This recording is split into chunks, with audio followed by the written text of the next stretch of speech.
Hi everyone, my name is Heejun Byun. I came from Michigan State University, and today I'm going to talk about coupling of surface acoustic wave to the electrons on heliums. So electron on helium is a unique two-dimensional system. System is ultra clean, leading to highest mobility in condensed matter, and long spin coherence time is predicted, and electron density is easily controllable, and it shows strong Coulomb interactions, such as wheel solid and plasmons. So surface acoustic wave. So when material has piezoelectricity, it's always elastic wave and piezoelectric potential co-propagate together, and both of them are localized near the surface like those two plots. So wave amplitude of two different wave mode as function of distance d is here, and this is piezoelectric potential with increasing d. So I will briefly tell you why surface acoustic wave is useful for studying 2D electron system. First, they have some interaction. So when surface acoustic wave enter 2D electron system regions, piezoelectric potential is screened by 2D electron system, leading to energy loss of surface acoustic wave, and which is described in terms of velocity shift and attenuation of surface acoustic wave. And both of them are very sensitive to conductivity of 2D electron systems. So is a very powerful tool for 2D electron system studying. So first, interaction mostly with 2D electron nearby surface, and it can directly prove 2D electron conductivity. And lastly, so is very sensitive to 2D electron inhomogeneity, such as defects or disorder site.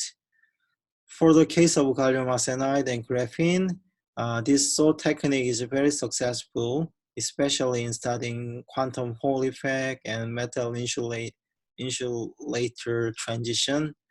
But almost no studies about electron on helium using this technique. So when surface acoustic wave is combined to electron on heliums, there are a couple of things we can study.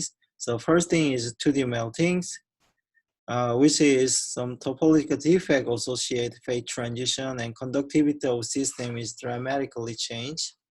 So surface acoustic wave is very useful when investigating these phenomena.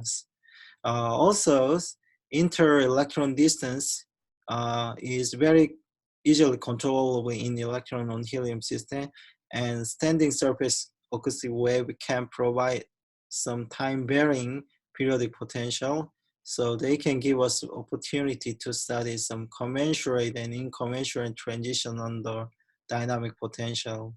And lastly, some single electron charge pumping based on acoustic electric effect or surface acoustic wave.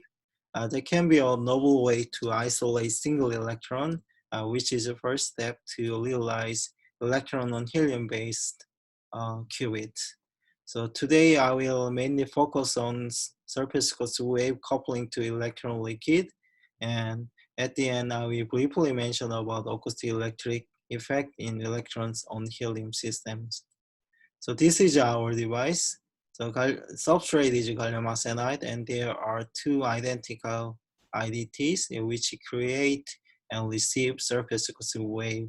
And between them, microchannel arrays is here, which is made of hard-baked photoresist. And inside the channel, the helium is quickly filled up by capillary action. And this capillary filling make very uniform helium film thickness. And here electrons are generated from tungsten filament.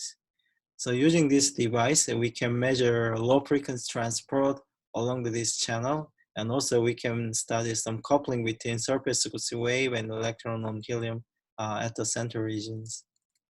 So before charging electrons on liquid helium surface, we first study the interaction between SAW and liquid helium by measuring attenuation and velocity shift of surface acoustic wave as a function of bulk helium thickness.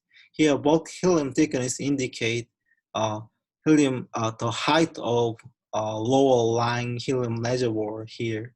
So once bulk helium thickness is given, we can quickly estimate helium film thickness in the channel and above photoresist using these formulas. So in thin film region, the attenuation is just flat and velocity is linearly decreased, and which indicate a mass loading effect is dominant.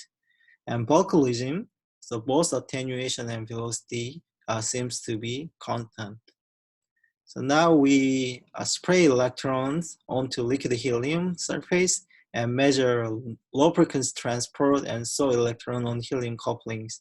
So this IV characteristic is analogous to conventional field effective transistor, and no electron shows no current or response.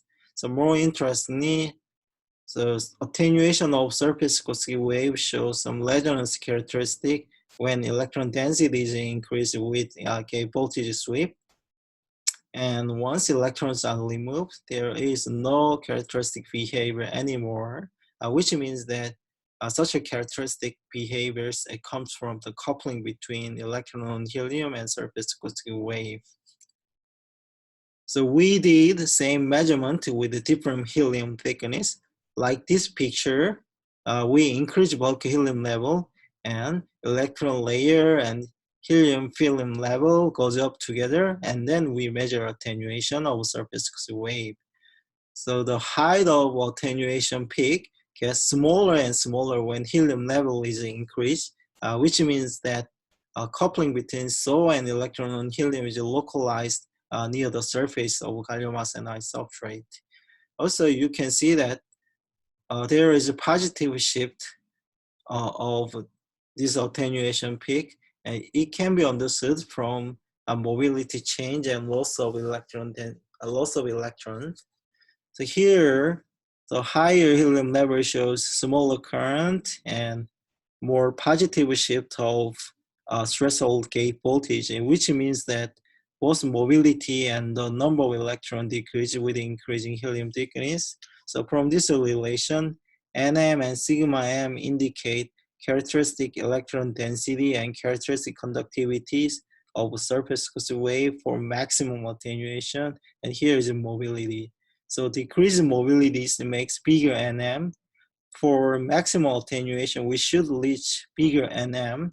That means we should apply a higher gate voltage. On top of that, due to electron loss with the increasing bulk helium level, additional gate voltage also should be applied. So we think that makes the positive shift. We compare attenuation measurement data with the theory. Since electron uses both in the channel and above photoresist regime, so we calculate attenuation in both regimes and average them. Here, we only consider coupling between SAW and electron on heliums. So you can see that at higher voltage, there is some deviation, and we think that is associated with some enhanced helium film thickness change at higher voltage. So now I'm gonna switch it to acoustic electric current effect.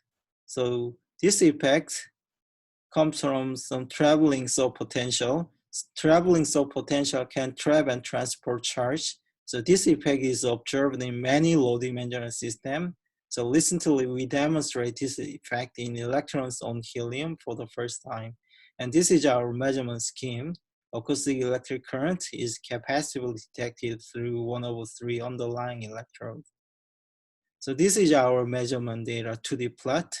X-axis is frequency and Y-axis is power, and different color indicate the different value of acoustic electric current.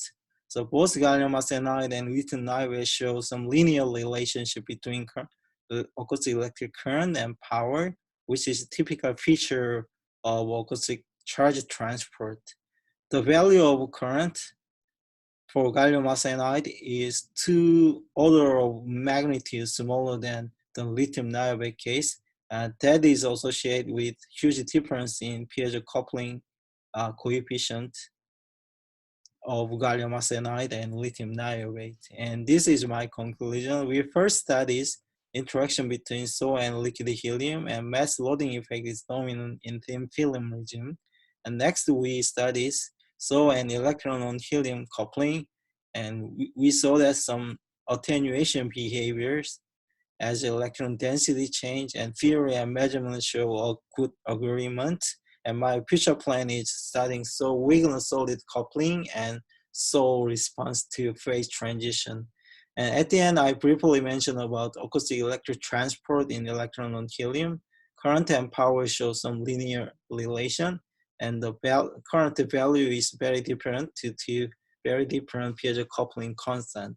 And here is my group member.